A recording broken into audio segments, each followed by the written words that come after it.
Boy, that escalated quickly. I mean, that really got out of hand fast.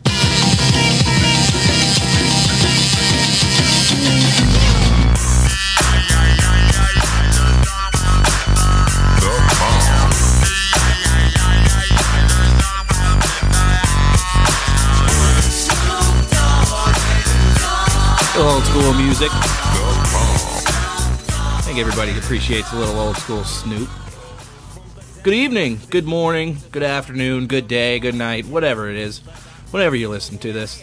How's everybody doing tonight? Welcome to the, I guess you could call it, and we'll get a little more into this, the final edition of Trifectas Unleashed, presented by Real Take No Holds Barred Sports, a Deuces Wild production. Alex Washington, a.k.a. A-Wash, coming in hot from dirty-ass basement studios in New Auburn. Got my buddy Adam Little on the line. I'm going to get him in here real quick just so that we could get rolling on this. We got a lot to talk about tonight, and mainly a lot of Face the Nation stuff, but we got a few announcements to make tonight, but let's get Adam in here, man. Adam, how you doing, buddy? What's up? I'm doing good. What's up, man? Living the dream down in the basement, making a podcast with my buddy. Yeah, it's going to be a very busy show. I agree. We got jam-packed. Pretty much. Let me just say what we got on tap tonight. We got a couple announcements to make. One kind of, I wouldn't say it's not good. It's You know, we wish it kind of maybe would have went a little differently, but we'll get into that. And we got a good announcement, a very good announcement in my opinion. So we'll get into that in a few minutes. We're gonna face the nation, but it's not just the nation. Adam, do you know who we're facing today? No. Who are we going at tonight? We're going at the one and only, the legend, Scott Corriveau. He killed it on the page tonight. He's making a case to become the first member of the Real Take Hall of Fame. Already, and we just started. Like, I'm already contemplating putting his picture up on this desk that I got because he kills it every day. And we got a question from Bruce Hazard too, so I'm not going to skimp him on this, but it's mainly the Scott Corriveau show, minus Scott on it himself, which I will say we are going to work on getting Scott on his show for that one time because Adam completely blew it. Do you want to refresh the nation as to why Scott Corriveau is going to be doing the show with us one day? I lost a bet with Scott. It came to MVP of the Super Bowl. Santa Clara PD's still looking for Vernon Davis. Don't know where he is. You don't want to know where he is. Hopefully he's on his way to Atlanta. I mean, we could use him down there. Oh, God. Well, yeah, but I don't know. Maybe you'd use him a little bit better. But anyways, that's besides the point. Scott, we're going to get you on the show a lot sooner than later. So I'll set that up with you. We'll get a clear-cut date where it works for you and both of us here. So we're not forgetting about you. We're going to hold up our end, we promise.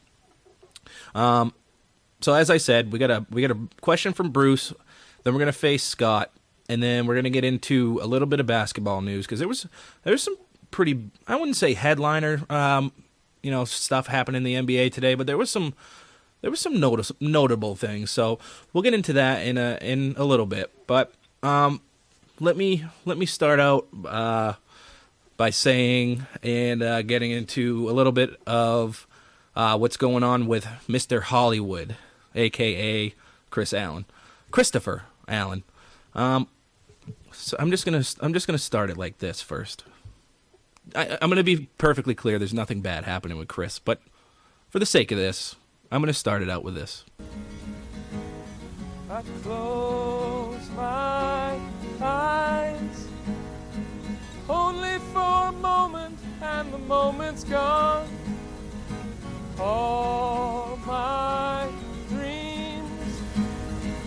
pass before my eyes in curiosity,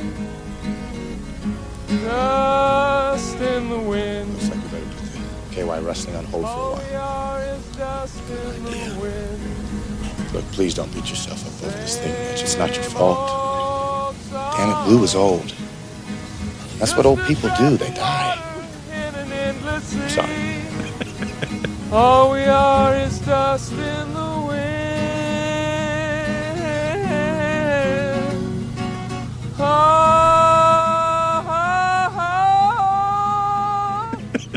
You're my boy, Blue. Chris, you're my boy, buddy. You're my boy. I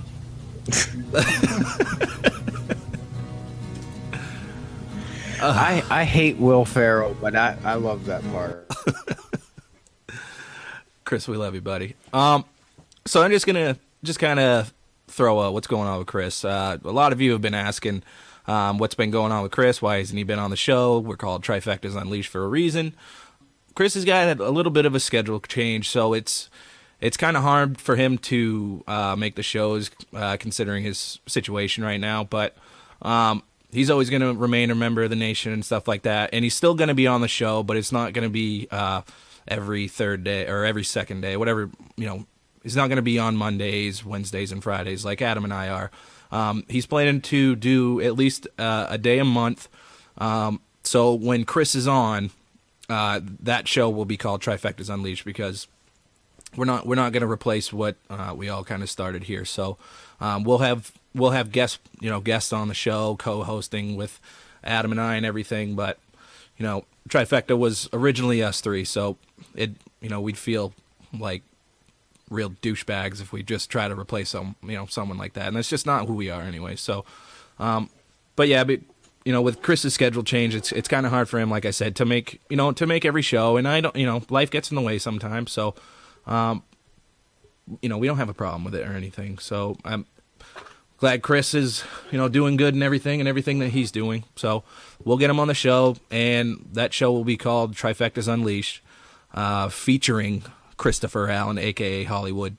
So with that, we are actually working on a new name for the show, hence the final time that we'll call this consistently the Trifectas Unleashed, presented by Real Take No Holds Barred Sports. So we're actually going to give this out to the nation. We're going to give it out to the nation. We're looking for ideas for the name of the show, with just Adam and I running it. Obviously, we call it a Deuces Wild production. It's just something that we kind of came up with real quick. But we know you guys are creative out there. Adam can chime in at any point. I feel like I'm talking so much. But we're just looking for something creative, something that just really kind of defines what Adam and I are. I mean, Adam's a Southern boy. I'm from New England. Anything, you guys are funny, you guys are clever and all that. We're funny to an extent. We're kind of creative, but we're looking for some help here. Anything that has to do with a set of two people or anything like that. Any ideas, float them this way. So what I'll do is I'll put a post on our Facebook page and essentially just call that, the spot where you guys come up with your ideas for the name of the show. You guys comment on just at one so that we're not looking in every other spot. I'm just going to put it on the Facebook page, nowhere else. Throw your ideas right there. Help us out. So Adam and I have a kind of an idea, maybe, but we're gonna go to the nation on this one. So considering everything that you guys do for us, we can kind of put a little piece of the nation in the name of the show for us. So Adam, you got anything to add to that? Maybe say something to Chris or say something to the nation.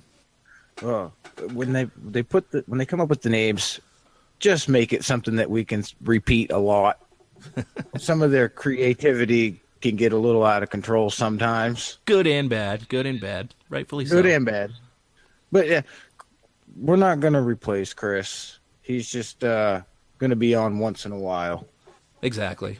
So, Chris, if you're listening to this right now, we are calling you irreplaceable, okay? Don't let that get to your already swollen-sized dome. All right? He's going to be texting me about this all day tomorrow. You guys call me irreplaceable? So, yes, Chris, you are the talent, okay? So he just, the fact of the matter was he got mad Alex and I for not providing him with the powder room and the green tea and the protein shakes. So, like, when we were talking to Chris about this, and, he was getting a little upset about some things, and, we were just trying to figure out what the best way, to go about this was, and, at the end of the day, we all agreed and everything, but I kind of recorded, just because Chris was starting to lose his mind for no reason, I kind of recorded what he was, like, yelling at me, and here's a piece of it. I'm a man. I'm 40. And I don't really know where he was going with that. Maybe just because, he's a grown man and he's got to do some things, but he got in my face and yelled that. It was weird. It was funny. All right, enough talking about Chris. Chris, we love you. We'll get you on here soon. So you're still a member of the Trifecta, so when you're on here, it's going to be called Trifectas Unleashed. But we also got some good news. Let me start out by shouting out a few people. Scott Corriveau, as we said, big fan of what we're doing. Elijah Morsehead, Ryan Markey, Ronna May, my cousin Zach Harris, Joey Terrio. The cheater. Zach Harris, the cheater. Loser. My cousin Mike Mason, who lives all the way out in Reno. And I got a special shout out here, and I'm gonna play a little jingle for her.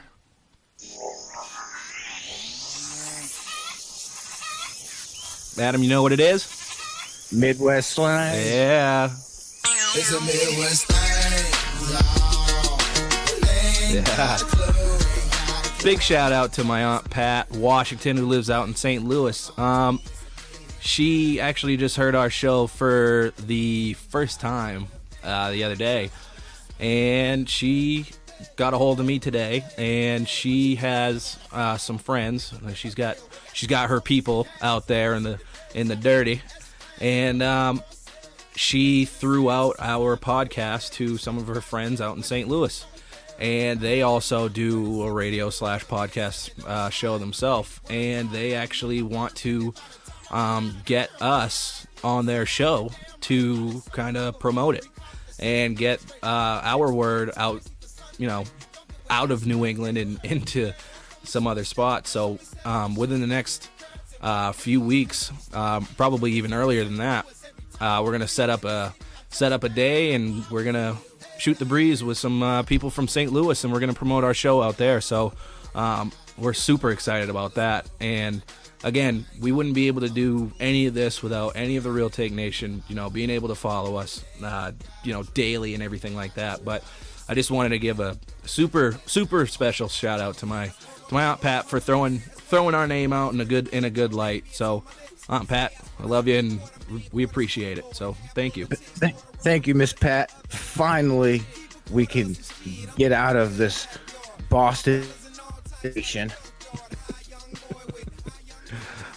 Just maybe I can get some Southern folk on here. And if I need help. I'm getting killed. And if everything goes well with that, we'll definitely get them on our show too, and definitely promote what they got going out there. I guess it's what they're doing is pretty big. He's pretty well known out there. So I haven't had much of a chance to talk to him. I've got his number and everything like that. So we're gonna be setting up a time to talk, as I said, and getting the word out. So, Real Take Nation, it might be spreading like a disease quicker than we thought, but this is what we wanted. So, again, it's all to you. It's all because of you guys. So, we're super excited about that. I nearly broke my phone. I nearly dropped my phone when my Aunt Pat got a hold of me today. So, I'm gonna open a dirty wiser for Miss Pat. Yeah. So we're pumped. We're super excited. So let's get on with some sports, man. We spent a good chunk of the time talking about what's going on here in the Real Take future, and let's get into what we're really here for, man. Let's talk some sports. So again, let me get Bruce's question here. We're gonna face the nation. We'll face the nation for what's up. Bruce is the one that created the hashtag Adam holds LeBron's jock, right? Yeah, there's another hashtag today that I got to make sure that I say. It's nothing mean, you know that. I can't wait for this one. I actually found the hashtag Adam holds LeBron jock pretty funny. So let me get the nation's theme up here real quick, because Bruce is part of the nation. But Scott's got his own music today. So he was killing it with the questions. So let's get the nation, quick nation music up. We are the nation of domination. Really, it's like the nation of Bruce for this one, but that's fine. So this question was specifically for you, and it's a Celtics-related question, all right? So, okay. But I get the question, but it could be really for anybody that's like on the cusp of being able to like contend, kind of like how the Celtics are right now. And it has to do with a trade, okay? And the question is, it starts out as a statement and ends up in a question. But if the Celtics land a top 3 pick, 1, 2, 3, do you trade it for someone like Jahlil Okafor? So we'll call it just Jahlil Okafor in this question. Hashtag Adam washes LeBron's jock. Same one, but it's awesome. It's awesome. Oh. That one's pretty funny as well. Yes. So essentially, if the Celtics landed a top 3 pick, which outside of the top 3, to me the draft is borderline useless, but again, it's one of those things where everyone's a prospect. We don't know how they're going to play in the NBA. So if the Celtics net a top 3 pick, which at this point is fairly likely, do you trade it for Jahlil Okafor? Or part of a deal for Jahlil Okafor? No, I would. Oh, you would? Yeah. Yes, I would. Based on the fact, like you said, you don't know what the NBA talent, how it's going to translate from a college game to an NBA game, and we've already seen what Jahlil Okafor can do in the NBA level. I don't have his stats. What is he, like 17, 18 points a game? Yeah, give or take. He's a little hot-headed off the court. Yep. But with Brad Stevens and Danny Ainge, they could reel him in, and he would buy into the system because, truthfully, Vinny Sixers' organization is a mess, top to bottom. It's a joke. It's awful. It looks terrible. So not only do you get a guy that's already proven that he can play in the league, and he really fills a need on your team by getting you a rim protector and somebody that can score down in the block. Correct. I don't know. I wouldn't have a problem making that deal. And Danny, he's holding on to these picks, and I don't know why. I mean, I don't know what his obsession is with them. He did last year. He tried to trade away every draft pick you had to get Justice Winslow. Yeah, but the thing with that is he saw a lot of Paul Pierce in him, and I think that's why he was willing to give up so much. But again, we don't know how Justice Winslow is going to turn out, so it might be a blessing in disguise. But I get what you're saying. They, if they're going to, gain all these assets, you're going to have to eventually use them, and you can't draft 8 people in a year. They're not going to be on your team. It's just impossible. So you got to get rid of them somehow. No, and is Jahlil Okafor going to be enough to get you a championship? No. You're going to still have to add pieces. You still need a wing scorer, but he's a good piece that you could start building around by starting down low, and then you can build from the outside. I mean, you got a decent point guard who he didn't make our team, but it was kind of by default because nobody else in your team can score but him. Yep. So, I mean, you got a decent point guard, and then if you got Okafor, you got a legit big man down low, and then you could go fill the rest of the team out. The reason I disagree with you is solely on the fact that if that top 3 pick can net me, and obviously you're going to have to send other pieces to 76ers anyways, but if it's going to take the same and maybe like one more person or one more draft pick to get DeMarcus Cousins, I would much rather do that. They're both hotheads. One's more of a hothead on the court, the other's more of a hothead off the court, but for one, I can't stand when people say, he's still young, he's still learning. Like, no, you're a professional, you're an adult, grow the hell up. But Jahlil Okafor is extremely skilled. Don't get me wrong. Offensively, super gifted. Defensively, obviously suspect, but he's playing on a really shitty team with really kind of no identity whatsoever. The Celtics have an identity, and it's defense first, and offense translates from defense. Would he be able to mix into this system? I think he probably would, but if it's going to take, as much as it would take to really get a player like DeMarcus Cousins or Jahlil Okafor, I'm going to take Boogie. I'm going to take Boogie 10 times out of 10. I just think I would take him too. I know, but No, I just think that you're going to have to give up. You're going to have to give up the same amount to get Jahlil Okafor as you would to get DeMarcus Cousins. So to me, I don't really see it. And to me, DeMarcus Cousins is going to be the far superior player, like from now until the day they both retire, unless someone gets seriously injured, which obviously we hope doesn't happen. But I don't know. I guess I'm just not a real big Okafor fan. So, No, I mean, I would take DeMarcus Cousins over Okafor as well, but I mean, just if you look at the game, DeMarcus is better defensively, but Okafor is a little more skilled around the 15-foot range than DeMarcus is. Well, you're right, because the game's played more from 12 to 15 feet out more now than it's ever been. But I get it.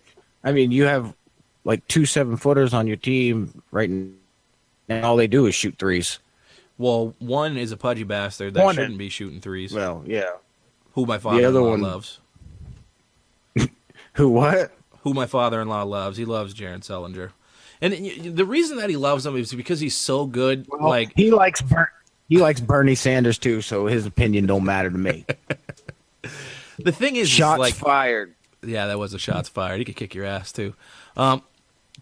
He likes Sullinger because does matter. He likes Sullinger because he's really good around the rim. So, he's got a really nice pair of soft hands. So, given his girth, he's a really good rebounder considering his size, which I would hope he'd be able to box people out considering his size. But, he's, 6'8", 6'9". You can't play center. He's too slow to play power forwards today. He's too slow to be playing centers in the league that are, playing today. So that's kind of my knock on Jared. I like Jared. I think he's a pretty good player. But if I had to, give him up in a deal to get DeMarcus Cousins along with that top 3 pick, see you, Jared. It was fun while it lasted, but I'm getting Boogie. Especially with injury history. Right. So he's been relatively healthy. Outside of the broken foot, he's been relatively healthy. But I thought he had a bad back. He did coming out of college, and he had back surgery in the NBA, but he had it because the Celtics were already long gone out of the playoffs. So what good do you have? What good is it to continually play him while he's hurt? So whatever. So I say no, you say yes. That's fine. Let's that was a really good question, Bruce. Let's do the NBA news before we finish the show with Scott, because Scott's got a lot of good questions that he asked us today. So let's do a tidbit of the NBA news that we got today, and we will finish up the show with doing whatever Scott does, and we'll do our real takes, and then we'll throw out some shouts and some happy stuff at the end of the show again. So getting into the NBA news today, somewhat of a big move. I really like the player. He's actually my second favorite player behind Paul Pierce, which a lot of people don't know this. Joe Johnson got waived by the Nets today, so obviously they're hoping that someone picks up the rest of his salary so it's off the books, but that won't happen.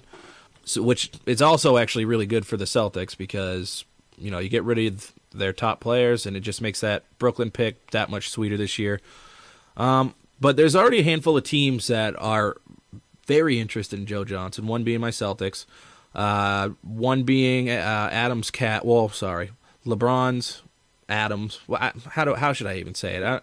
I don't even want to say the Cavs because it's not the Cavs, it's LeBron's. It's LeBron's. Adams, Cleveland, LeBron's. Okay, that's fine. So Adams, Cleveland, LeBron's. The Oklahoma City Thunder are an intriguing option in my opinion. And the Warriors, I'm sure there's a lot more teams involved, but if he's smart, he's going to go somewhere that has a chance to win now. Him being 34, skills are diminishing a little bit, but let's talk about that real quick before we get into Carmelo Anthony. I think he's going to go somewhere where it's kind of 50-50. A chance to win now, also a chance for him to play. Now, you and I would probably both agree, if he wants massive amounts of playing time, he's going to go to Boston. If he wants to play with the best player in the world, he's going to go to Cleveland. If he wants to play with probably the best combo of players in the NBA, he's going to go to Oklahoma City and go play with Durant, and he's going to go play with Westbrook. If he wants to win a championship, he's probably going to go play out in Golden State. Do we rule out the Spurs here? Do they really need him? Probably not. No, they don't need him. But who knows? But they'll take him. They'll take him. Veteran leadership. He's still really good. Skills are diminishing. He's getting a little bit older. He's 34, but he's still really good. Yeah, but to me, his style of play doesn't really fit what they do. Probably not. Probably not. But I think you and I can agree. I think it's probably going to be a two-horse race. I think it's going to be between Cleveland, and I think it's going to be Golden State at the end of it. I would love to see him in Boston, but it just, for him, it just doesn't make too much sense because it doesn't push Boston over the top. They'll probably stay a 3 seed. They're probably not going to get past Toronto. I mean, I definitely see, I think there are more likely scenarios that he's going to end up in Cleveland, mostly because they will give him an opportunity to play and play, 24, 25 minutes a game. He's still a really good volume scorer. It gives them a legitimate fourth weapon, as you've told me a million times. But if he goes to Golden State, I don't know where the fit would be. They've already got their top 5 set. Their rotations are pretty much set. So, like, if he goes to Golden State, is he going to play 10, 15 minutes? Or is he going to be a big piece on the second unit? I don't know. I don't really see that fit there. So, to me, I think the best fit is probably in Cleveland. I think so. Like you said, if he goes to Golden State, he's going to come off the bench. He's he'll get some playing time with the second group, but if he goes to Cleveland, I think he'll be right in the starting lineup. Mm-hmm. And it actually, to me, I know I said in the last show Cleveland was going to beat State or San Antonio to win the finals. Yep.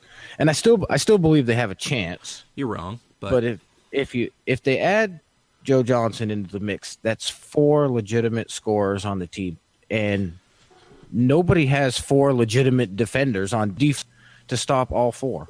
So who's the starting 2 in Cleveland? Is it J.R. Smith? Yes. Yeah. He's better off coming off the bench. Yeah, but not only does he come off the bench, then you got Shumpert coming off the bench, who's a better defender than J.R. Smith anyway. But yeah.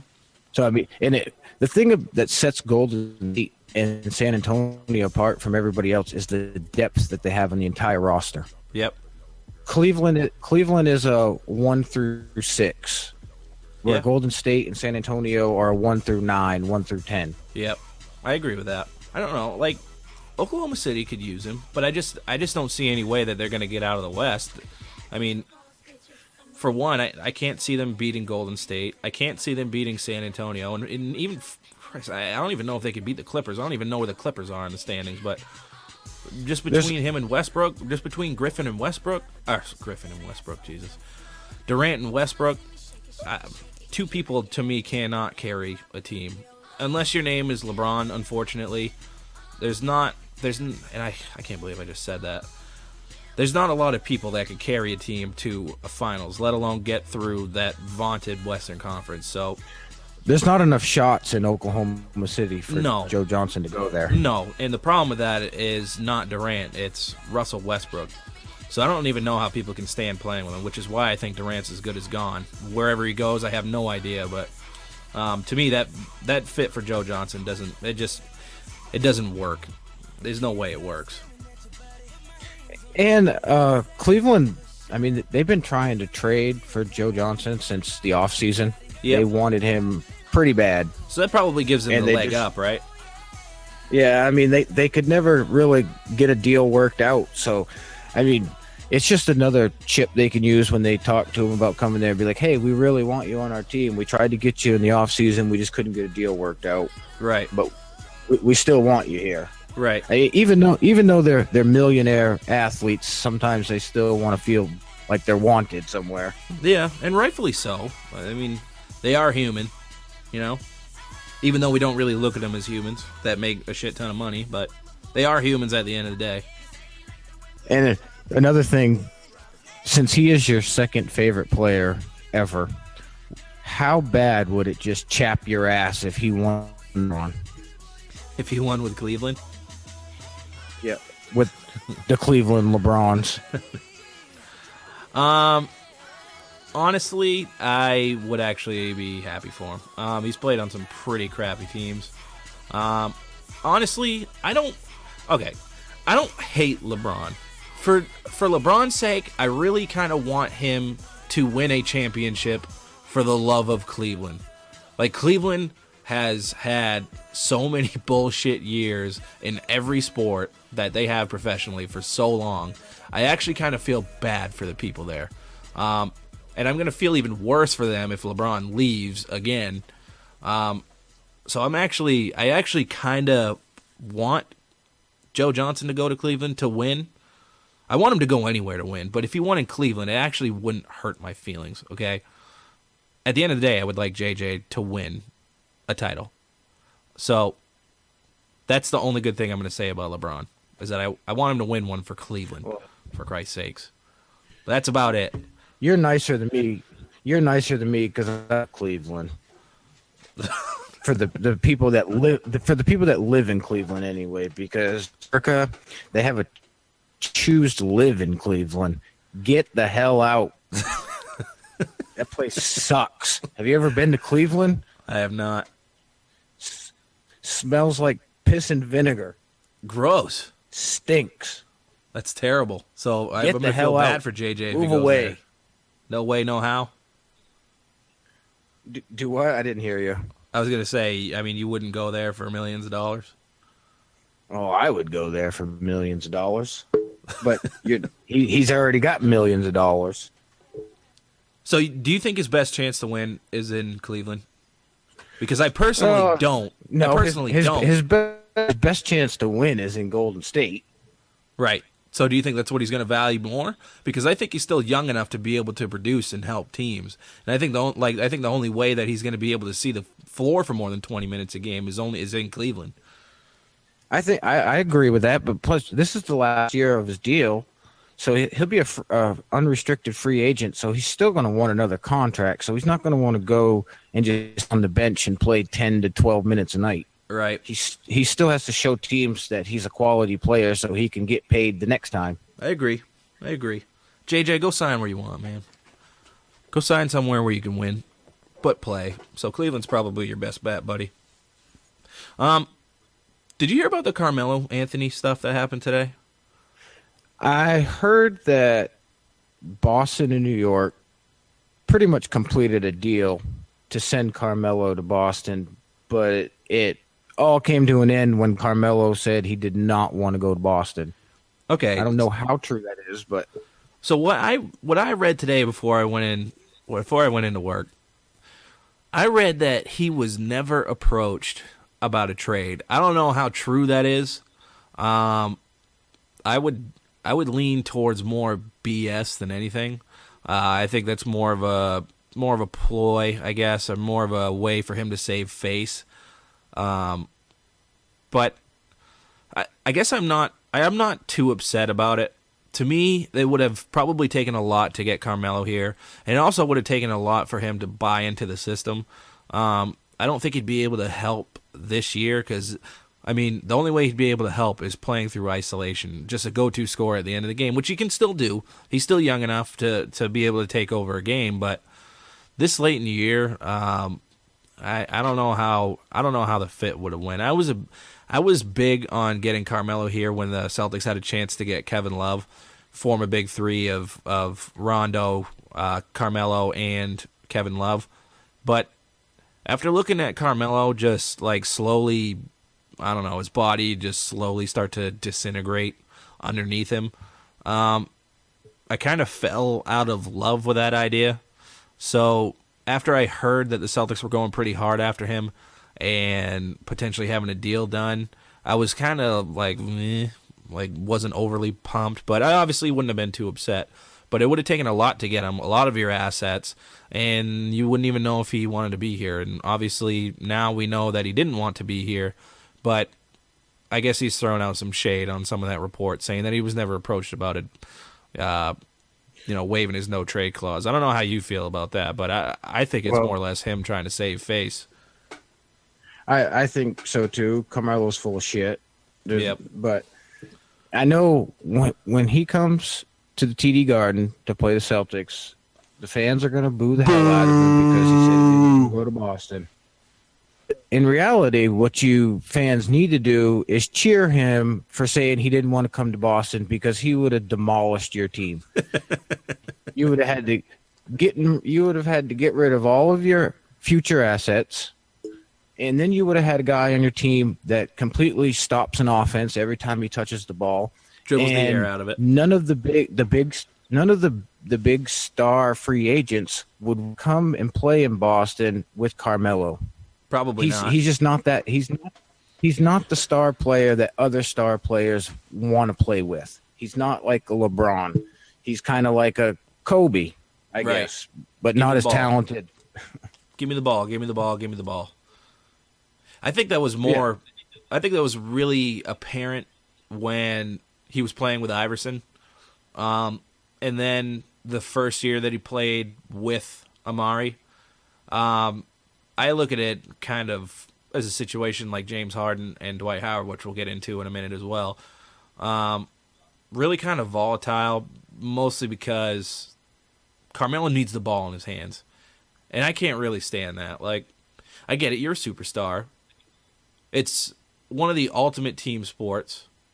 You can't single-handedly win a game, let alone a playoff series, on the shoulders of one person, unless your name's Jordan, unless your name's LeBron, for that matter, and even to a certain extent Kobe, and I guess Steph, but Steph has Clay, but whatever. So is it more his problem, or is it the fact that he needs to play with a certain person? I go towards more him not being able to play with anybody because he needs the ball. He does need the ball. I mean, he needed it in high school, he needed it in college, and he's always needed it in the NBA. I mean, he just never developed the team aspect of the game. Which makes no sense. It is one of the ultimate team sports out there. So I understand that, but I mean, you look at I'm going to go back to LeBron. LeBron can score just as many points as anybody else in the league if he wants to, but he facilitate first to get the other team members involved. If you watch the Cavs game, LeBron always starts out the first quarter trying to get everybody into the game. Carmelo's not like that. Carmelo's going to shoot it almost every time he touches it. Just to get himself into the game. Yep. And then when it's not falling, he's out. Your team's done. Pretty much. And you already have a hard enough time as it is for some reason drawing free agents to Boston. I don't know what it is, weather, taxes. I don't think just people the fact that it's appreciate Boston. Yeah, Boston. I don't think people appreciate really appreciate, I guess, tradition and history. I mean, obviously, like most of the people that are in the league now probably weren't even alive when Larry Bird and all them were playing and winning all those titles. So, and probably none of them really care to even look back into the archives to see that Bill Russell won 11 championships in 13 years, that Tom Heinsohn has about 8 world titles and all that stuff. So, I don't think people really care for that. And even for that matter, they have about 40 numbers that are retired. So, I guarantee you that's even part of it because some of these stuck-up players don't get to have their number. So I wouldn't be surprised if that was part of it. But obviously, in terms of living situation, is Miami, is LA more desirable than living in Boston? Just, yeah, from October till March, I guess. Outside of that, there's really no different outside of the fact that, instead of it being 89 degrees on a summer day in Florida, it'll probably be like 75, which is still nice, but still, like, I don't get it. I guess maybe you and I are more or less history buffs when it comes to sports, but these people just don't really care, because if they're going to get $100 million from Boston and get like $99.5 million from like L.A. or Miami. They're going to go down there instead of going to play in Boston. I don't get it. And I think another small part of it, I mean, these superstars, they have egos, huge egos, all of them. And you look at Carmelo. Carmelo's the king in New York's world. And then if he was to go to Boston, he's a third fiddle. He's not the king of Boston in the sports world. You got TB12, and then you got Poppy. Yep. So, I mean, he wants to be the guy, and he would never be the guy in Boston, ever. Good. I don't want him. Don't need him. I want winners. Mike Singletary, anybody? So, whatever. Piss off. Piss off, Carmelo. I don't need you. One more quick little tidbit in the NBA. Did you hear the report that James Harden was the one behind the firing of Kevin McHale, and he was pushing for Rockets management to ship Dwight Howard out of town? I didn't hear that, but it wouldn't surprise me. Nope. Anybody that's with a Kardashian, their whole mind gets messed up. I heard Khloe put him on blast the other day because I guess he's been cheating on her, so. Well, that don't surprise me either. That's what Maybe he was just trying to break the Kardashian curse. I don't know. James Harden's a prima donna. I don't want him on this team either. A lot of people get, excited. Oh, James Harden's gonna, change the culture of this team because they get a bona fide scorer, and all that stuff. Like, no, he's another Carmelo. He needs the ball in his hands, and he doesn't play a lick of defense. There's like so many videos on YouTube of James Harden just standing there with like someone like, I don't know, Earl Watson walking by him, or like Greg Ostertag walking by him and for an easy layup. It's embarrassing. I mean, he's an all right.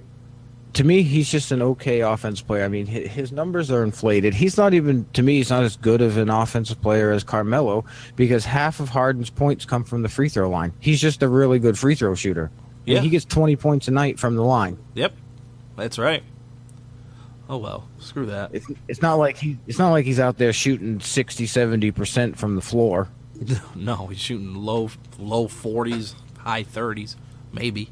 So that was our NBA stuff. That was some good stuff. But like at the end of the day, I'm just so sick of this prima donna stuff. Suck it up. Whatever. If you want to chase the money, go ahead and fine. Boston's got all the money.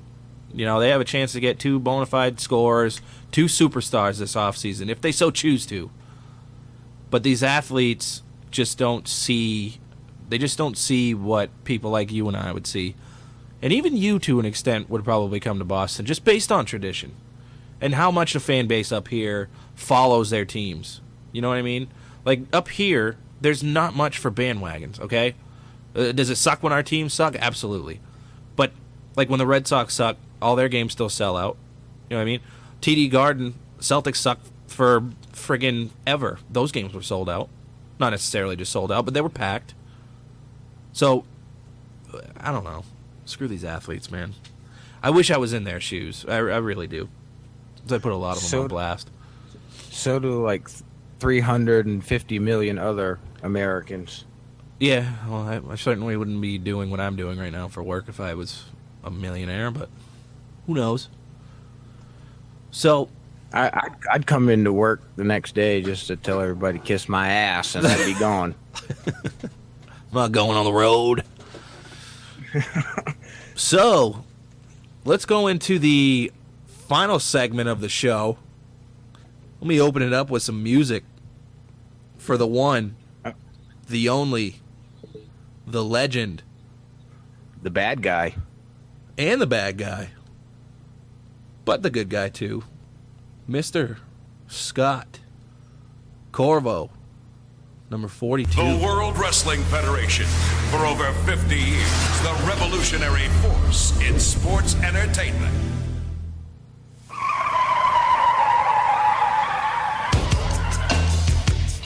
Yeah. It's all for you, buddy. Scott and Scott. Hey, yo. Hey, yo. Chico. For those that don't know, that's Razor Ramon, a.k.a. Scott Hall. A little theme music for our boy Scott Corriveau. the last, I don't know, 15, 20 minutes or so are going to be dedicated to Mr. 4-2, Mr. Hits, Scott Corriveau. Got a ass load of questions from him today, so let's get right to it, buddy. Do you want to ask me first, or you want me to get into it? Because I got his whole list right in front of me. I'll start with I got the whole list too. I'll just start with the first one right on the top. All right, man. Kind of what we touched on a little bit in the last show about Conor McGregor and Nate Diaz fight coming up. He said that it seems like Dana White is struggling to find opponents for Conor. What do you think about that? Honestly, I don't really know why. Like, I'm not as big into UFC, which I'm going to probably defer to you on this, but from the outside kind of looking in, to me, I base it on really Conor McGregor's the biggest thing in MMA right now, in UFC. I think people are scared to fight him. Honestly, they saw what he did to Jose Aldo. So, you know, I don't think a lot of people want to go in there. Jose Aldo was picked by a lot of people to beat Conor McGregor, and Conor McGregor kicked his ass in like 13 seconds. So, to me, from the outside looking in, I think people are just scared to fight him. I completely agree with that. Nobody wants to be embarrassed by him because he's going to get up and he's going to talk smack the whole time leading up to the fight, and then he's going to come out and just pummel somebody. Right. And to me, what it's going to take to defeat him in his loud mouth is kind of like what you saw in the Holly Holm Ronda Rousey situation.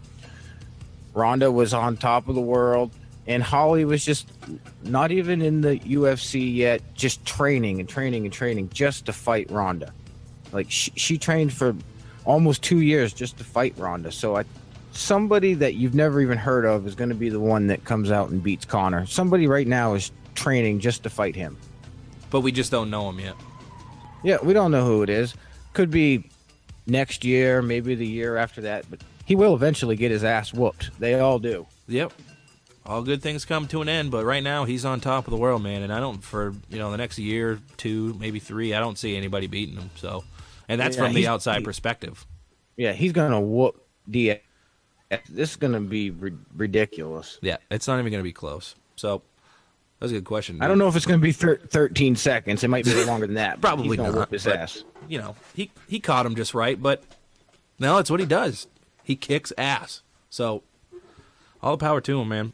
That's a good question. Next one.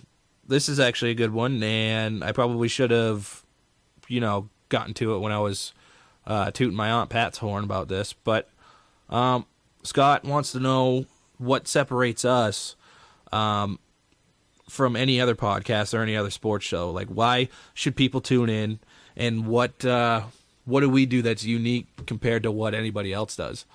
I'll let you start, and then I'll obviously chime in because I'm pretty open about what we do. So why don't you start, man? Okay. I just look at it like this. First off, we're friends. We were friends before we started the show.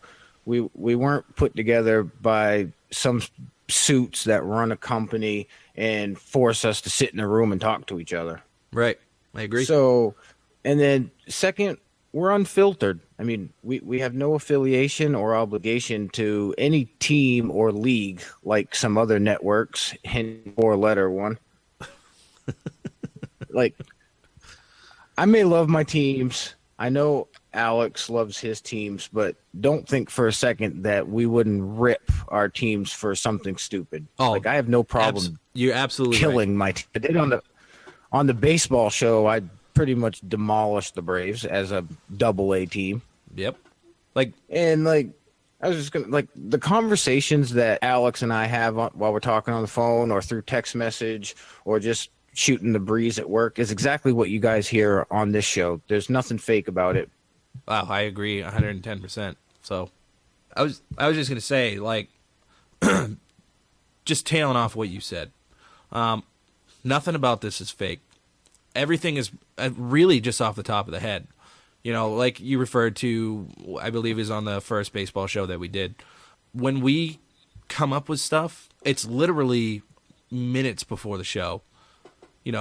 We'll figure out a topic that we're going to talk about. Maybe I'll throw Adam a text while he's working or something like that and say, hey, you want to talk about, I don't know, Carmelo saying no to a trade to somebody. I'd be like, yeah, why the hell not? And that's it. I won't talk to Adam about it for the rest of the day. So I'm not really jotting down notes. I think maybe the only thing that I'll ever have for notes in front of me is what order I want to talk about, what I feel like talking about, just sporadic thoughts throughout the day. Nothing's premeditated. We're not brainwashed. Am I a homer? Absolutely. I love my teams. I love my teams 110%. Like, for me, I'm pretty fortunate being as young as I am, and I'm getting older. But like, all my favorite teams are playing really well.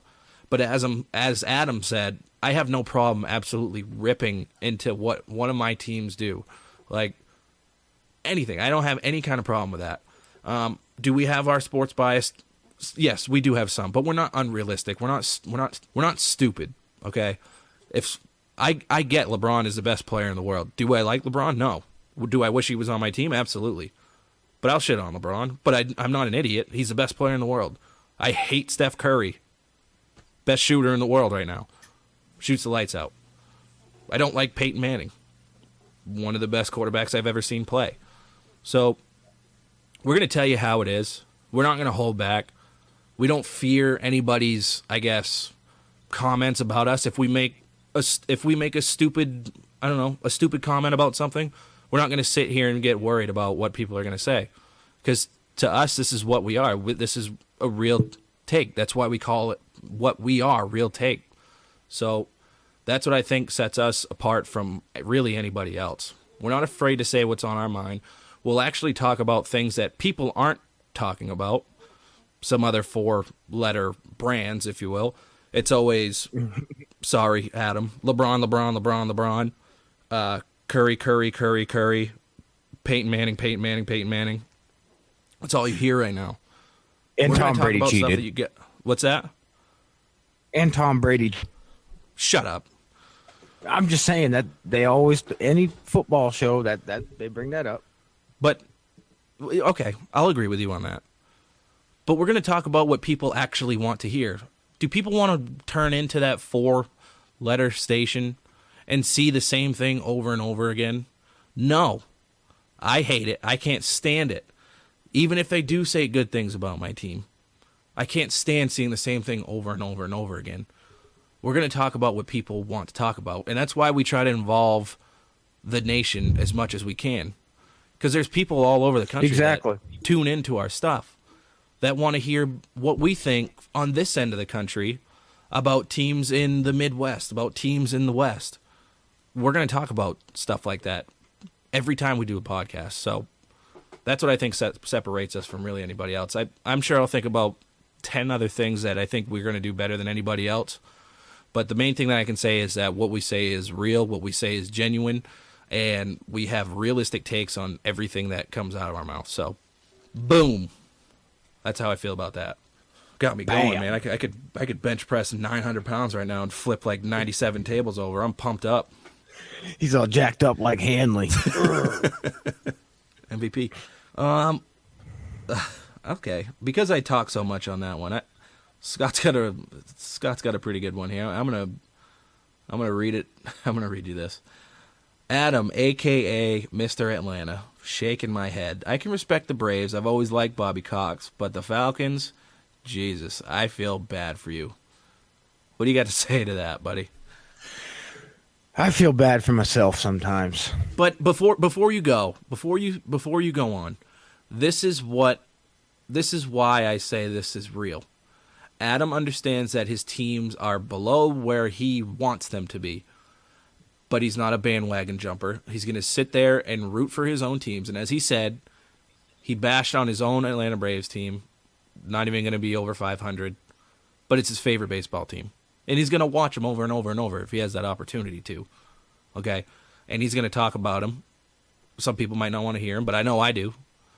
You know, it's a different part of the country. So, it's I don't know. I guess I'm just trying to say that you're going to hear real stuff about different things for the first time in your guys' lives.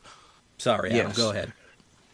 Yeah, I feel bad for myself when it comes to the Falcons. I think offensively we're kind of in the same boat that your New England Patriots are in. We desperate need for an offensive line. We have the franchise quarterback. It's it's hard to win games when he's sitting on his ass most of it. Yeah, I agree. And defensively, I think we're slowly improving. The hiring of Dan Quinn, which really changed of what the Falcons have been for the last 20 years. I mean, they've always been offense, and now you bring in a defensive-minded guy, and he slowly implementing his system. I think some guys are starting to buy in. Just got rid of a couple of the older players.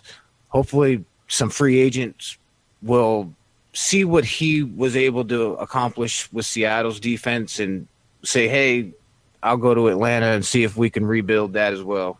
It's not a bad idea, man. And Bobby Cox is the greatest baseball manager of all time.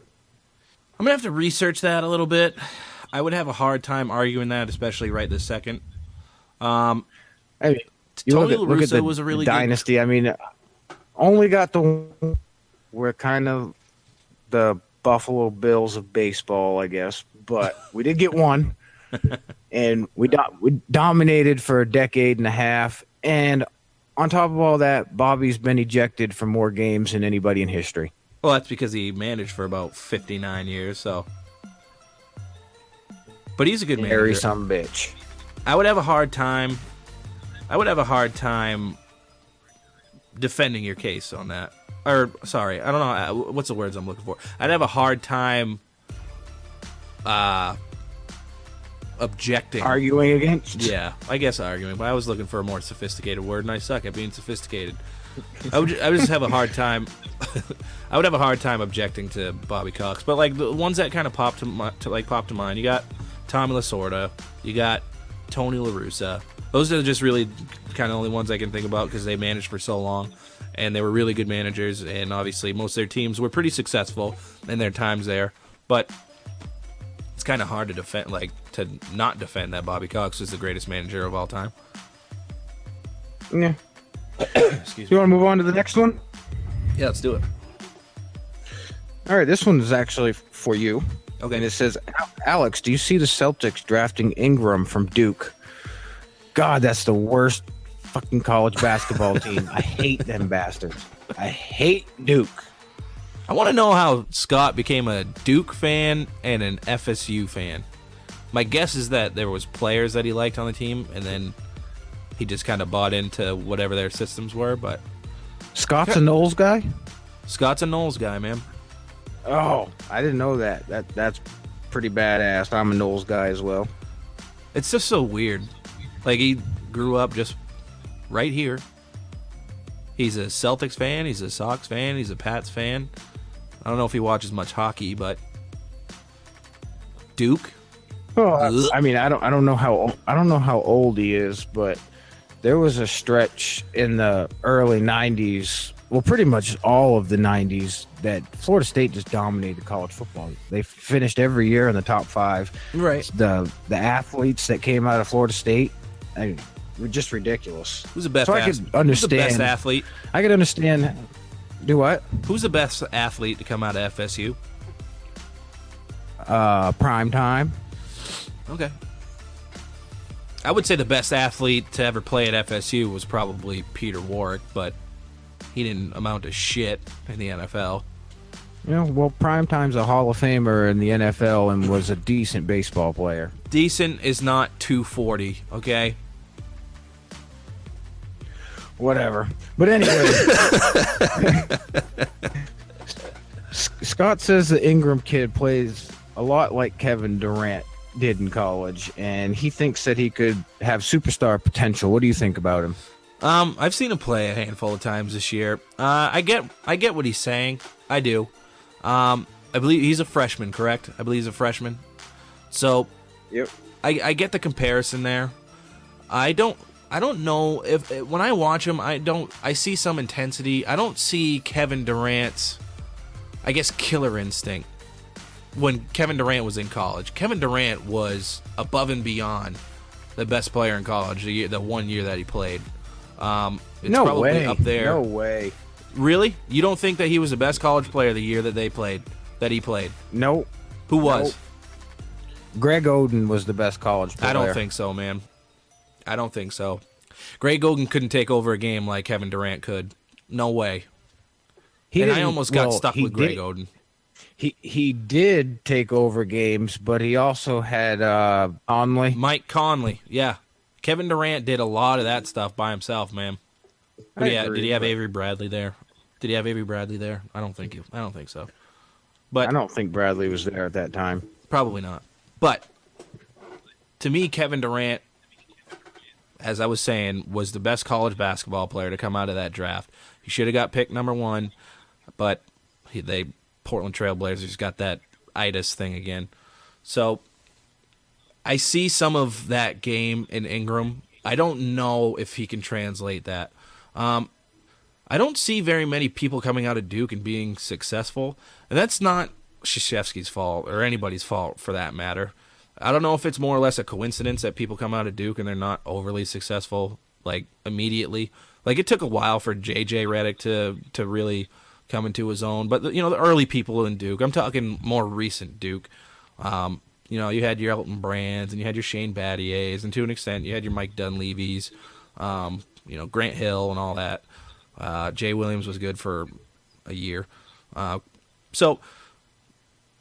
when I look at Ingram, he is lanky. I just don't see him translating like Durant does or did. Do I think that Ingram could be a really good player? I do. But I can't see 27, 28 points per game, 6, 7 rebounds, 4 or 5 assists. I can't see that on a nightly basis. Do I think he could average 17, 18, maybe 19 points a game? Absolutely. He's got all the offensive skill, but again, he's lanky.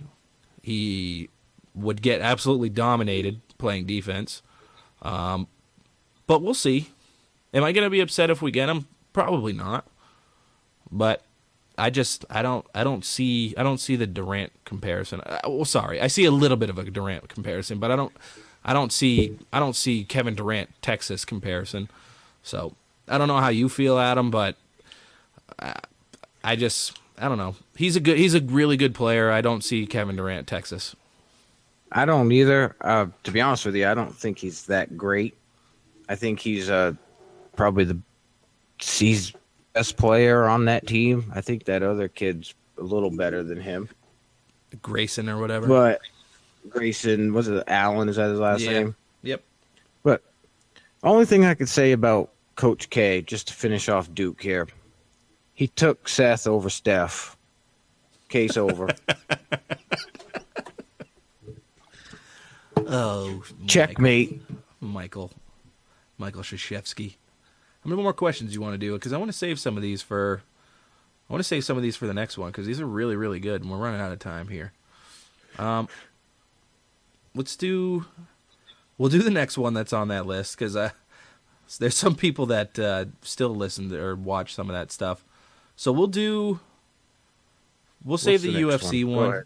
We'll save the UFC one, but we'll go that next question. And we'll go the Braves one, and if we could get the Tiger one in, we'll save the rest because there's still about 5 more after that. So, this question's for you. Scott wants to know who your top 3 wrestlers of all time are for WWF, WCW, NWA, and also your top tag team for each company. Oh, man, this is going to be the best part of the show right here. I wish I had some more wrestling themes. First and foremost, my favorite superstar is the main eventer, Mr. WrestleMania, the showstopper, HBK, Shawn Michaels. Oh, jeez. The greatest in-ring performer to ever lace up a pair of boots. Pretty athletic, man. Completely changed the game. Just to run off in no particular order for 2 and 3. I got CM Punk in there. Why are you such a big fan of him? You seem to think he's going to be able to translate into UFC. I don't see it. I mean, we'll see. He's actually, this is like the second or third time he's been injured training for the first fight. You don't think that's coincidence? I don't know. I mean, that's part of the reason why he's not in the W was an injury, and then he had what turned into a staph infection that he blamed on the company, and they didn't take care of him the right way. That's why he's in the UFC now anyway. Okay. And then Stone Cold. I mean, who doesn't like Stone Cold? Anybody 16 whoop your ass. That's right. Anybody that's watched wrestling in the last 15 years loves Stone Cold. I mean, and then I got to throw in Trish Stratus, my favorite diva of all time. Blonde, short blonde. She was the best. Yeah, that's just the WWE. If I wanted to go over to WCW, I put boy Ric Flair. Woo! WCW Ric Flair was way better than WWE Ric Flair. Yeah. Then Kevin Nash, Wolfpack, the NWO, the actual Kevin Nash, not Diesel. Diesel was stupid as hell. I just remember him always getting suspended for illegal jackknife power bombs. Yep. And then there's my other favorite that he's not a real popular one, Marcus Buff Bagwell. Nice. I'm doing his dance move. Doing his dance move right now. Oh, NWA, I go Harley Race, Dusty Rhodes, and Barry Windham. And then my WWE tag teams would be Team 3D, the Dudley Boys. Okay. Oh, you didn't know, the New Age Outlaws. Your ass better call somebody. And then Edge and Christian. Yeah. And then I would liked go when they were my, part of the my Brood. WCW. Yeah, my WCW tag teams would be the Outsiders, which was Nash and Hall. Yep. Harlem Heat, which was Booker T, Stevie Ray. Yep. And then the Steiner Brothers. Oh, Jesus. I'm going to Steiner recliner you when I see you tomorrow. Or the Steiner Recliner, before Big Papa Pump, and whatever dumbass nickname he came out with the big bad booty daddy holler if you hear me. And that metal, that chain mesh headdress that he used to wear. Actually, I actually have that for a headset right now. That's what I'm using to do the show.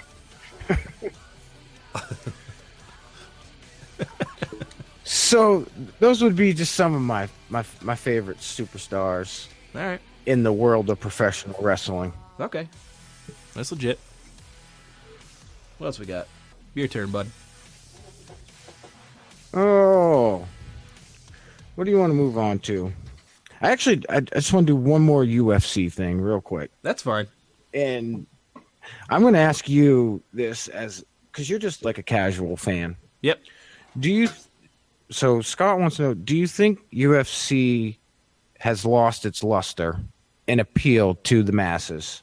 Like he says, when they first started, it was crazy, but now it's so commercialized and so many weight categories.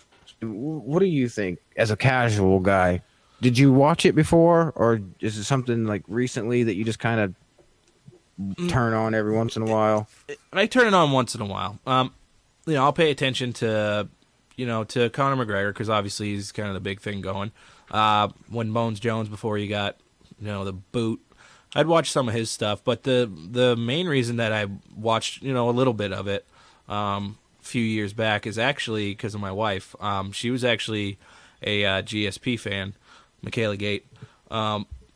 She was a GSP fan, so the first actual fight that I sat down and watched the whole thing was GSP versus Josh Koscheck, and it was fun to watch. But I paid a little bit attention to it before, like when Tito Ortiz was hot, Chuck Liddell was hot, and all that stuff. But I think it is kind of losing its luster. I think it's turning into more of like a popularity contest, if you will. Scott is right. It is more commercialized now. There's like 15 weight classes. There's like 17,000 different friggin' champions in the UFC now. I think there's way too many people.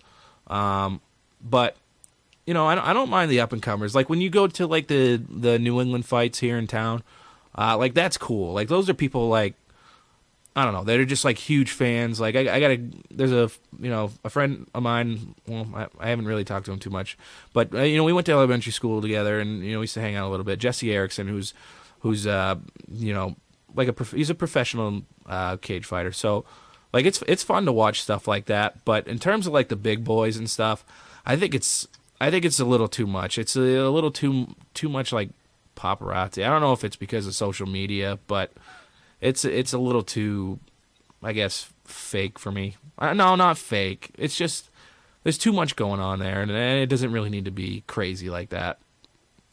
I understand. Like I look at it like right now, just on individuals instead of the whole company or a whole division. It's like a couple of years ago, the light heavyweight division was 10 people deep. I mean, they could have had 10 different guys hold the belt. Yep. They all could have beaten everybody. Like now it's just you got one guy at the top and he stays there because the competition, like you said, there's so many people, they've kind of watered down the competition. Right. And back when it first started, I remember they used to fight like 3 times in the same night. And it wasn't really like weights. It was a tournament, and you got whoever you drew. That's who you went in and beat the shit out of. Right. So, another thing, like I've actually been watching recently. I don't know if you've ever heard of it or anything. If people out have heard of it, but it's called Team Fighting Championship. Have you ever heard of that? Is that like the 5-on-5 like all out brawls? Yes, and it is badass. Yeah, that's pretty cool. Like I could get into that watching like 4 people beat the shit out of like 2 after the first 3 are eliminated, first 4 I should say. But that's the future of MMA right there. It probably will be.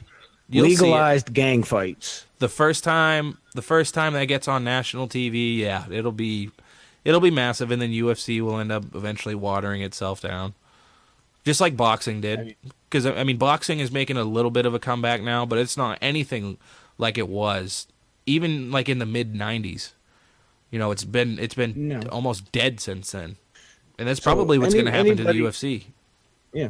So anybody out in the nation that's fans of UFC, go on YouTube, type in Team Fighting Championship, and watch some of their videos that they have. I mean, some of them are just brutal. It starts out 5-on-5. Sometimes it gets down to 5-on-1, and then that is just a beat down of all proportions. I would just throw in the towel by then. I mean, it's crazy. I'm all set with that. So, I want to see a Bloods and Crips.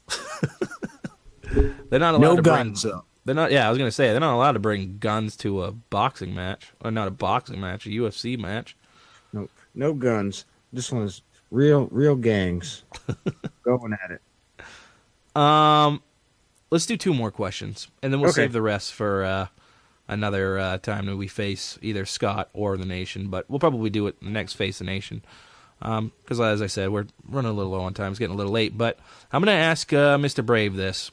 Scott wants to know: are Maddox, Glavin, Smoltz, and Avery the greatest starting group ever in baseball? Damn Skippy. Really? I mean, just look at the amount of Cy Youngs that have won, the amount of years that they were dominant. Avery was mixed for 3 years once Maddox got there. 96, he was gone. And they filled him with Denny Nagel. I don't know if anybody out there besides me knows who that is. Denny Nagel, the lefty. Yeah.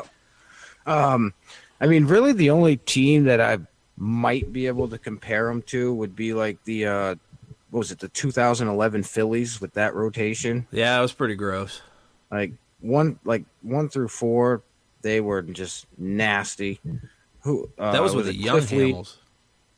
Do what? That was with the young Hamels. Yeah, Hamels, Lee, Halliday. Who else? Vance Worley was on that staff. I think wasn't that Pedro's last year, like legitimate last year. Don't know. Was that the year that they won, or did they? Yeah. Okay, so he wasn't on the year that they won. So no, that team. I didn't even think about that one. That one's nasty. So I mean, besides the Braves rotation, that 2011 Phillies rotation, even though it was only like a 1 year deal, might be the best single season rotation that I've seen.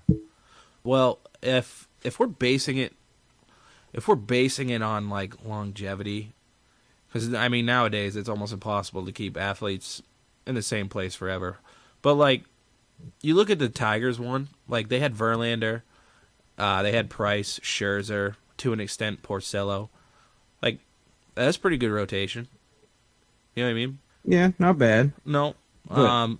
I can't really think of much else. I mean, I know there's been some really good ones. Like think about Yeah. that's I mean, probably about it. They might be the like, best one. Well, like 97 Braves was Smoltz, Glavin, Maddox, and Nagel. I mean, that might have been better than the one with Avery in it, but not by much. Yeah. Just I don't know. As a homer, I'm going to say that that Braves pitching rotation is the best ever. But Oakland even had a the chance. Nationals from a couple years ago was pretty good. Who? With Strasburg, Zimmer, Oh, the yeah. Nationals when they had Yep. Strasburg, Zimmerman, Gonzalez, Doug Fister. Yep.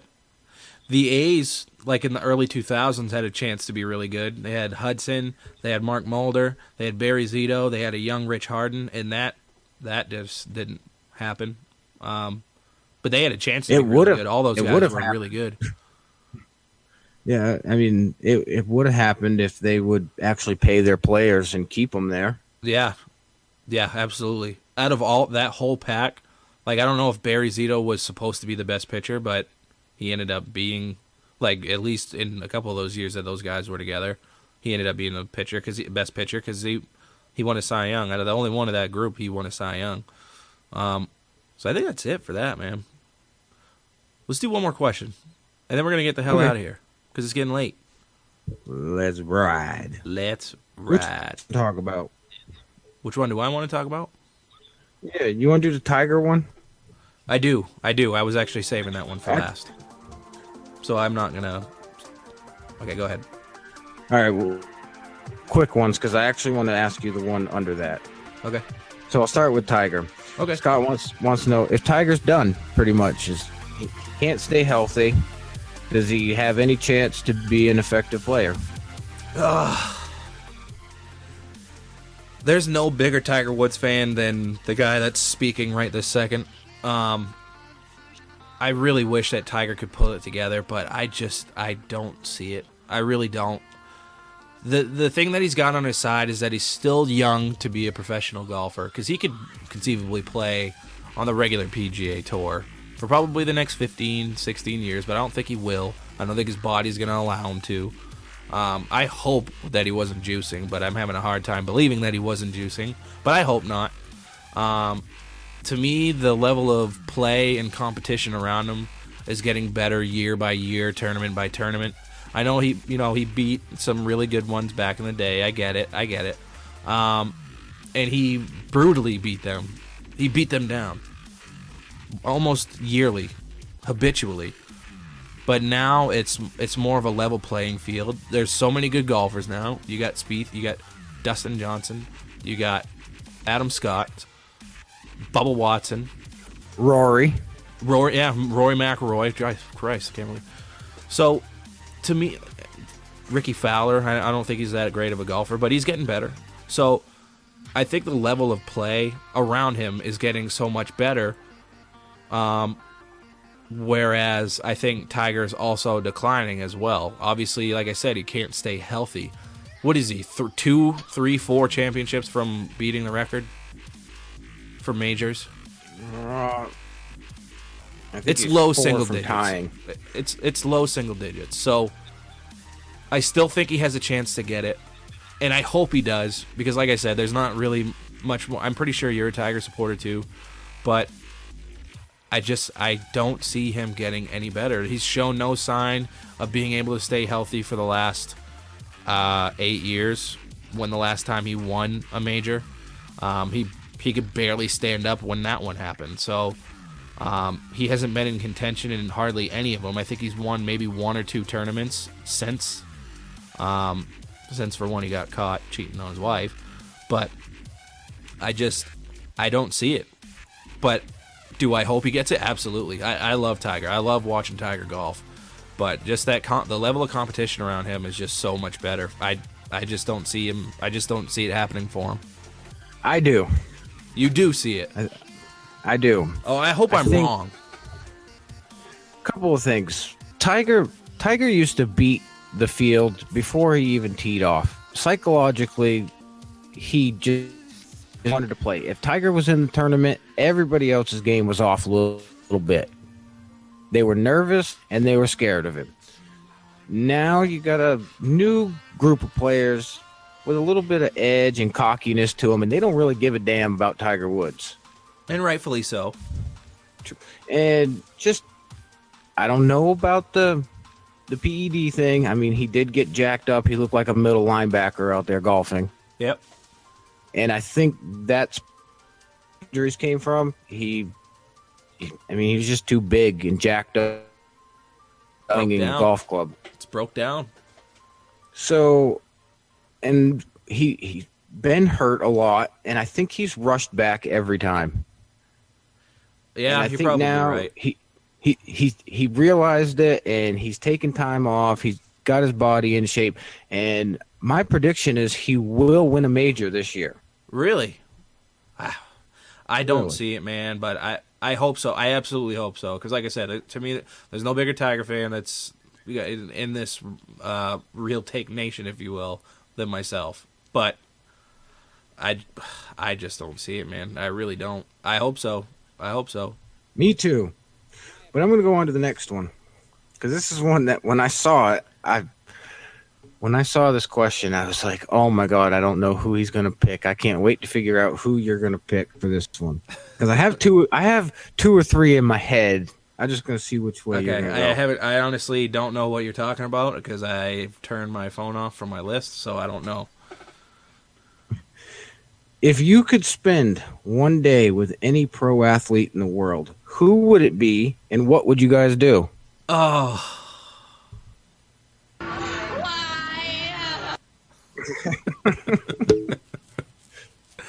Oh, that's a really good question. Oh, it's only one. Damn. Oh my God. I think I'm gonna have to go with TB12, man.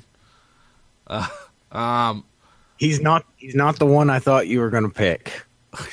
You were gonna pick Hanley, were you?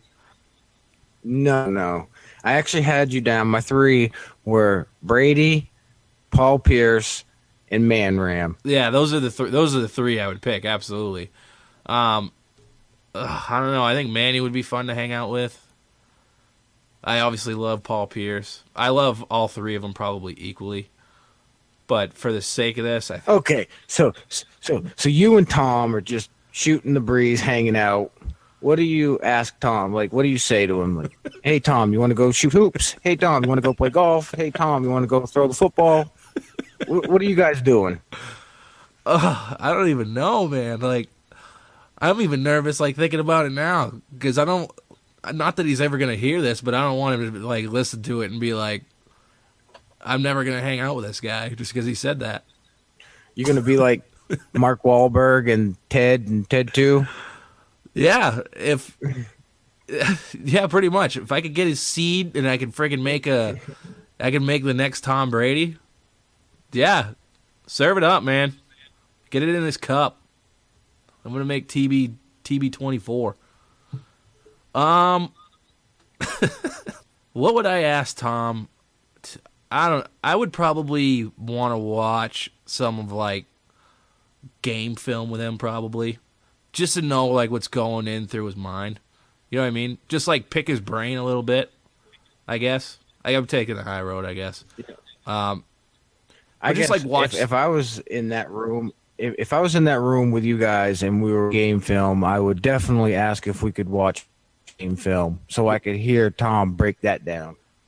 Yeah. To me, there's no better preparer of a football game than that guy. And obviously Bill. But if I had to ask one thing to do with Brady, it'd probably have to be watching some game film. What is he thinking at this point? Like stuff that you would never hear him say out in the public, you know?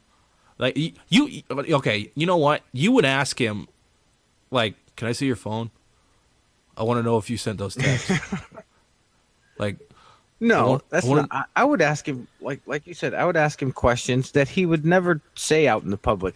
Like, I would ask him, do you feel like you're the best quarterback ever? Right. Tell me what you really think about Peyton. Right. Like, tell me what was going through your mind when Randy Moss caught that ball in the end zone and you were up. And then watching David Tyree catch that with his forehead. And then what were you thinking? Oh, I really want to know what he was thinking when he threw that ball to Wes Welker. Like, did he want to kill him? Or did he want to, like, beat the shit out of himself? I just showed you that video the other day. He should have caught that ball. Anyways.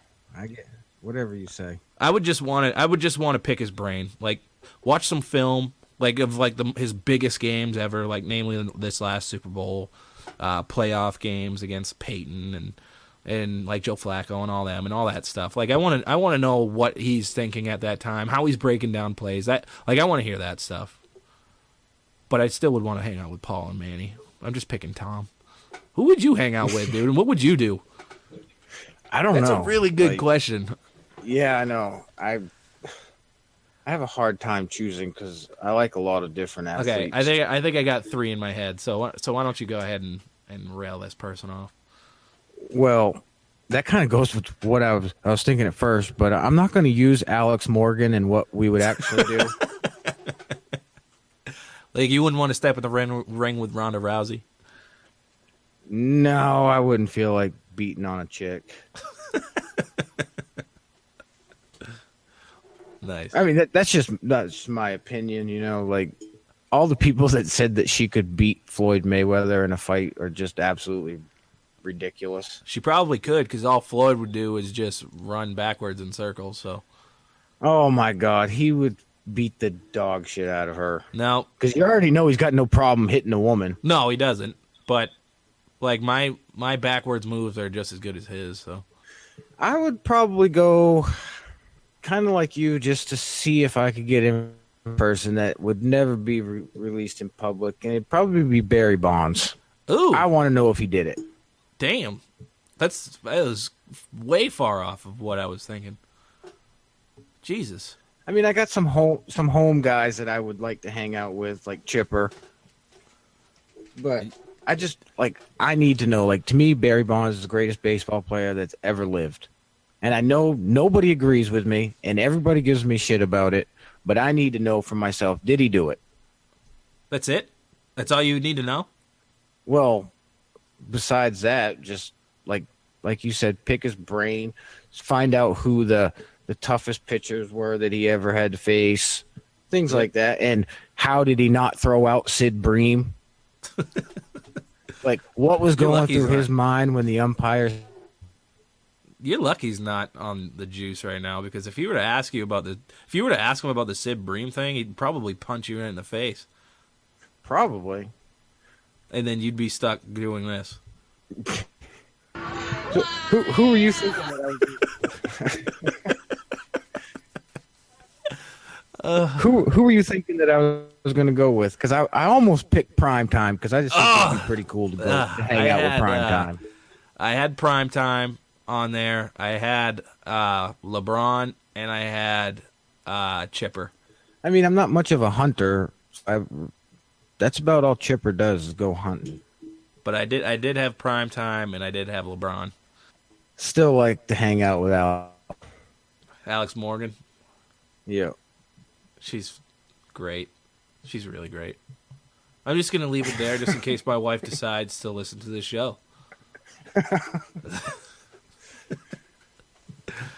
So you ready to wrap this pig up, man? Let's go. Thanks, Scott, for all the questions. I appreciate it, man. So, yes, we'll get the rest of your Keep questions probably on the next show. That was a Scott Corriveau production. All right, man. Let's get into some. God, I can't wait to get him on the show. Dude, he's super knowledgeable. You're gonna love talking to him because he knows his stuff like to a T. So there'll be no absolutely no drop off. He absolutely knows his stuff about every sport. So it's gonna be a good show. I just want to see what it's going to be like with two bean eaters. taking on the junkyard dog. Yeah. Oh, talk about terrible wrestler. Oh my god. Well, I was actually talking about the basketball player, but yeah, that's also true. All right, let's get some tunage. What Jerome Williams. Going on to the real take.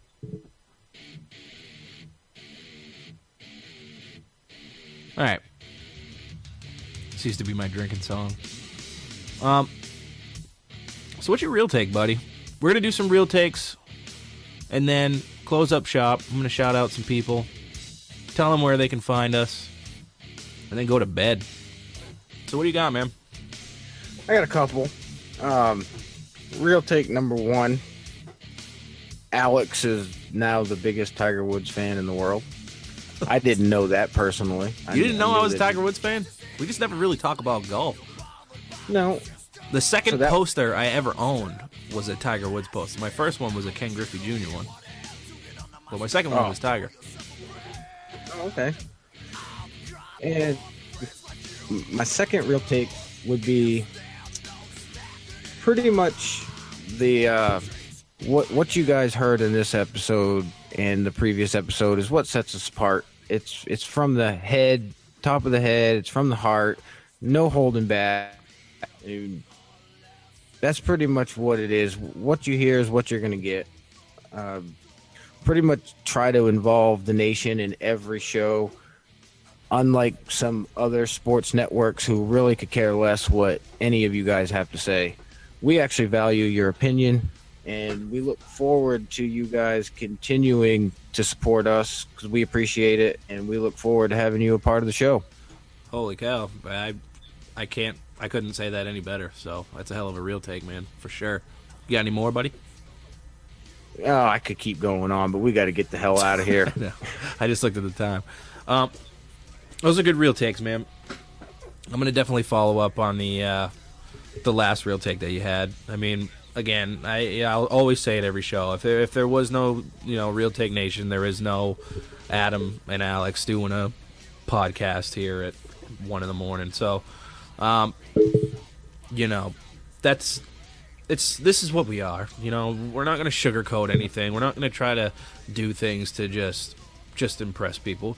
Like we want to get our brand out, but we want you guys to really be part of that, As Adam said, what sets us apart is it's not just two people, it's a whole group. It's a whole group effort. It's like a team, man. It's sports. So, we combine all our knowledge and just make it this one big, great show. I gotta agree with Adam a million times, 1,000,000%. So, couldn't have said it any better myself. Ooh, real take Dirty wiser for the nation. Real take wiser. My next real take is I knew that Barry Bonds was your, what you think is the greatest player, but I didn't think you'd want to hang out with him before any of your Atlanta guys, at least. Jeez. And my last real take is I cannot stand entitled athletes. When people that think they're above the game. It's like that in every sport. There's plenty of people that do it. I'm used to it, as everybody else is, but I cannot stand entitled athletes. I wish athletes would appreciate tradition. I wish athletes would appreciate history, but they don't. They just care about themselves and dressing all nice and driving nice cars. Whatever. Maybe I would do the same thing, but I'm not rich, so I don't know.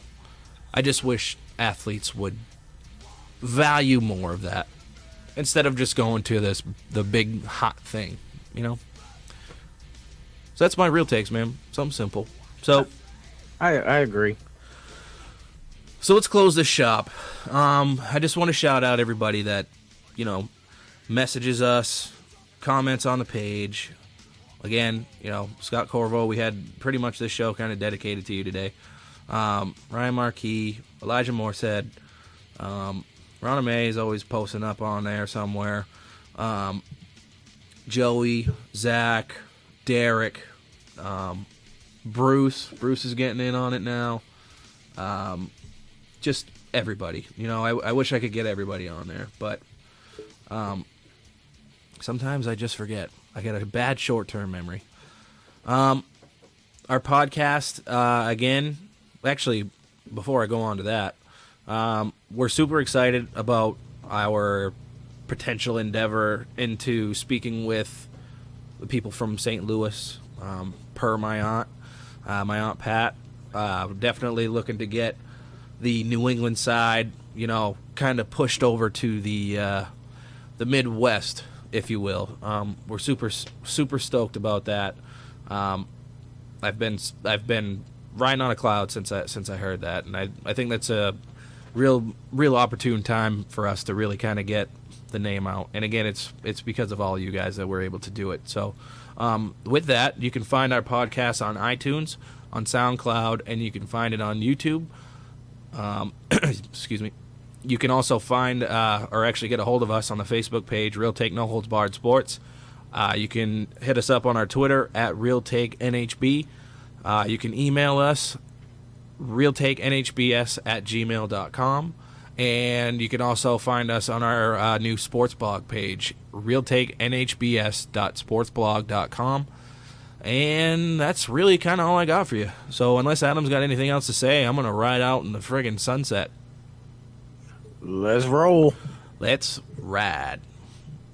Hope everybody has a good Friday and a great weekend, great safe weekend. If you guys got anything to want to talk about on the show, leave it on the page, leave it somewhere for us so we can see it, and we'll talk about it, because that's just who we are. All right.